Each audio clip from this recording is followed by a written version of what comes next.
ये सच्ची कहानी है एक ऐसे जेल ब्रेक की जो पिछले 60 सालों से दुनिया के लिए एक मिस्ट्री बना हुआ है। यूएस की 3 टॉप लेवल एजेंसीज भी इस केस को सुलझाने में अपना पूरा जोर लगा चुकी थी। इस जेल में किसी कैदी को अगर खुला भी छोड़ दिया जाए तो फिर भी वो भाग नहीं सकता।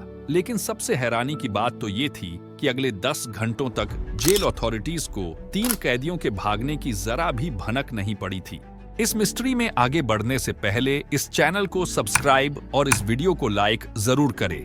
पैसिफिक ओशन में मौजूद जेल अल्काट्राज समंदर के बीचों बीच एक आइलैंड पर मौजूद है जो लगभग 22 एकड़ में फैला हुआ है। एक बड़े से पत्थर पर बने होने की वजह से इस जगह को दी रॉक के नाम से भी जाना जाता है। अपने आप में काफी अलग लोकेशन होने की वजह से इस जेल में खतरनाक से खतरनाक मुजरिमों को सजा के तौर पर लाया जाता है, क्योंकि यहाँ पर दूर दूर तक पैसिफिक ओशन मौजूद है, जहाँ पर उठती ऊंची लहरें और तेज हवाएं इसे कुदरती रूप से एक खतरनाक जगह बना देती है। उस पर सुरक्षा के हिसाब से इस जेल के चारों तरफ 15-15 फीट ऊंचे फेंस लगाए गए हैं। सिर्फ यही नहीं, कैदियों की निगरानी करने के लिए जेल में मौजूद सुरक्षा व्यवस्था दिन रात उन पर कड़ी नजर रखती है। इन सब के बाद ही इस जेल को फेडरल प्रिजन घोषित कर दिया गया था और इसलिए इसे अधिकतम सुरक्षा वाली जेल भी मान लिया गया था, जहां से किसी भी इंसान का अपनी मर्जी से बाहर जाना पूरी तरह से नामुमकिन था।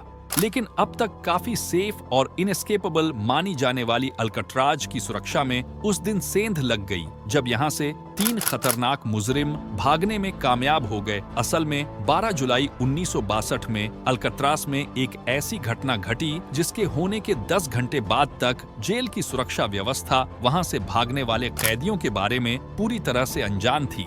असल में अल्काट्राज से भागने वाले इन कैदियों के ग्रुप में 4 लोग शामिल थे। इन चारों में सबसे पहले यह दोनों भाई थे जिनका नाम था जॉन विलियम ईगलिन और क्लियरेंस एगलिन। यह दोनों ही एक बड़ी बैंक रॉबरी केस के चलते यहाँ पर सजा काट रहे थे। तीसरे नंबर पर थे फ्रैंक मॉरिस, जो बचपन से ही जेल की शक्ल को बार बार देख रहा था और इस बार एक बैंक रॉबरी के चलते सजा के तौर पर अल्काट्राज में पहुंचा दिया गया था। और चौथे नंबर पर था एलन वेस्ट, जो इस पूरे जेल ब्रेक की घटना का मास्टरमाइंड था और पहले भी कई जेलों से भाग चुका था। इसीलिए इस बार एलन को अल्काट्राज की कड़ी सुरक्षा के बीच में पहुंचाया गया था। इसके अलावा एलन वेस्ट इस जेल में काफी टाइम से रह रहा था, इसलिए उसे जेल के हर कंपाउंड और हर हिस्से की काफी ज्यादा जानकारी थी और इसी जानकारी के चलते एलन ने साल 1960 में ही अपने उन 3 साथियों के साथ यहाँ से भागने का प्लान बनाना शुरू कर दिया था।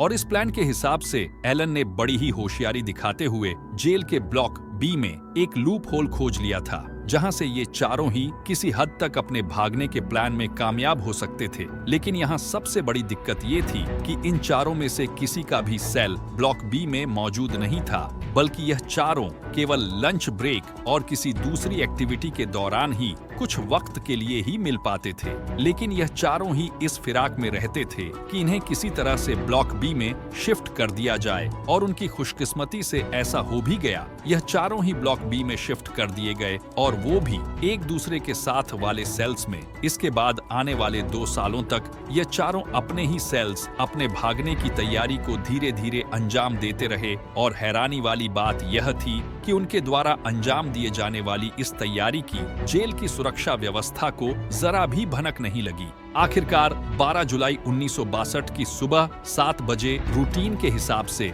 जब जेल के इंचार्ज कैदियों को सुबह होने वाली असेंबली के लिए उठा रहे थे, तब कैदियों की गिनती करने पर उन्हें 3 कैदी असेंबली में मिसिंग मालूम पड़े। सेल्स को दोबारा चेक करने पर इंचार्ज ने ब्लॉक बी के 3 सेल्स में 3 कैदियों को अपने अपने सेल में सोता हुआ पाया। यह तीनों ही एंगलिन ब्रदर्स सहित फ्रैंक मॉरिस के सेल्स थे। जेल के इंचार्ज को इन तीनों का इस तरह सोता हुआ पाना बिल्कुल नॉर्मल नहीं लगा। उन्होंने सेल के अंदर जाकर इन तीनों को उठाने की कोशिश करी और जब वह उनके पास पहुंचे तब वह यह देखकर हैरान हो गए कि यहाँ पर तीनों कैदियों की बजाय उनके डमी हेड्स उनके बिस्तर पर रखे थे और यहाँ से वो तीनों कैदी भागे हुए थे। ये डमी हेड्स प्लास्टर, कंक्रीट और सोप से बने हुए थे, जिनमें से एक जेल इंचार्ज का हाथ लगने के कारण जमीन पर गिरने से टूट भी गया था। लेकिन स्टाफ द्वारा यह सोचे जाने पर कि ये तीनों ही कैदी जेल से बाहर मौजूद आइलैंड से कहीं भी नहीं भाग सकते, इसलिए उन्होंने जेल के चारों तरफ मौजूद आइलैंड पर इन कैदियों की खोज शुरू कर दी। लेकिन इन तीनों का कोई भी अता पता नहीं चला।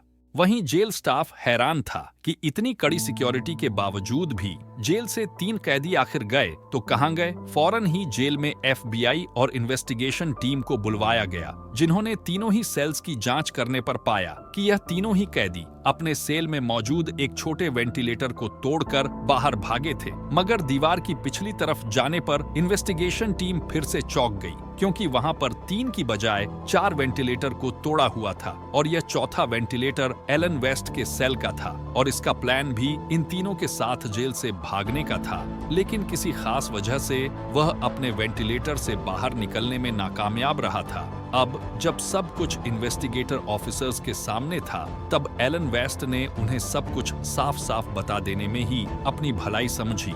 उसने इन्वेस्टिगेशन ऑफिसर्स के सामने यह बात कबूल करी कि यह पूरा प्लान उसी का था और उनके द्वारा बनाए इन डमीज में इस्तेमाल हुए बालों को उसने कैदियों के हेयर कट के दौरान चुराया था। वही एलन को सेल्स में वेंटिलेशन का लूप होल पता था, इसीलिए उसने भागने के लिए इन वेंटिलेटर की मदद ली थी। किचन से और खाना खाते समय चुराए गए चम्मचों की मदद से वह लगातार इन वेंटिलेटर के चारों तरफ होल करके इन्हें बड़ा कर रहे थे। वहीं इसे सबकी नजर से छुपाए रखने के लिए इन होल्स के आगे वह अपना कोई सामान या फिर म्यूजिक इंस्ट्रूमेंट रखते थे और वह इस काम को करने के लिए हमेशा उस समय का चुनाव करते थे जिस समय जेल में म्यूजिकल आवर्स चल रहे होते थे। इसके अलावा इन सभी सेल्स के वेंटिलेटर एक ब्लॉक में निकलते थे, जहां से एक पाइप ब्लॉक की छत तक जाता था, जिस पर चढ़कर ये लोग छत पर पहुंचे थे, जहां से ये एक और एग्जिट पाइप का इस्तेमाल करते हुए जेल के बाहर उतर गए थे और उसके बाद जेल के आखिरी छोर पर मौजूद 15 फीट लंबी फेंस को पार करके जेल से फरार हो गए थे। इन लोगों को पता था कि जेल से भागने के बाद इनका सामना पैसिफिक ओशन से होगा, जिसके लिए इन्होंने जेल में मिलने वाले रबड़ और रेनकोट को जमा करके एक क्राफ्ट तैयार करी थी। साथ ही इन्हीं रेनकोट्स को उन्होंने लाइफ जैकेट के तौर पर भी इस्तेमाल किया था।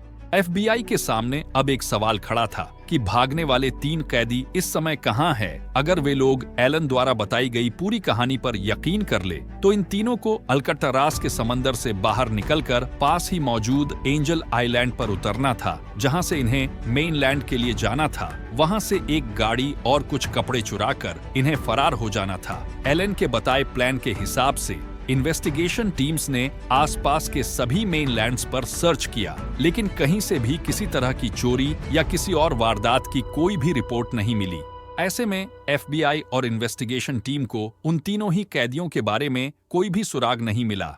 FBI एलन वेस्ट की बताई कहानी पर यकीन न करने की हालत में भी नहीं थी, क्योंकि उसके द्वारा बताए गए पाइपलाइन पर जूते के निशान और डमी तैयार करने वाली जगह पर भी उन चारों के ही निशान मौजूद थे। ऐसे में एलन द्वारा बताई गई जगहों पर उन तीनों के न मिलने पर FBI को काफी हद तक लग रहा था कि शायद वो तीनों कैदी समुंदर में ही डूब गए हो और अब FBI के साथ साथ ब्यूरो प्रिजन, मार्शल सर्विस और कोस्ट गार्ड भी इस केस के साथ जुड़ गए और समंदर के एक बड़े एरिया में इन कैदियों की लाशें, सामान या फिर उनसे जुड़ा कोई भी क्लू ढूंढने में लग गए।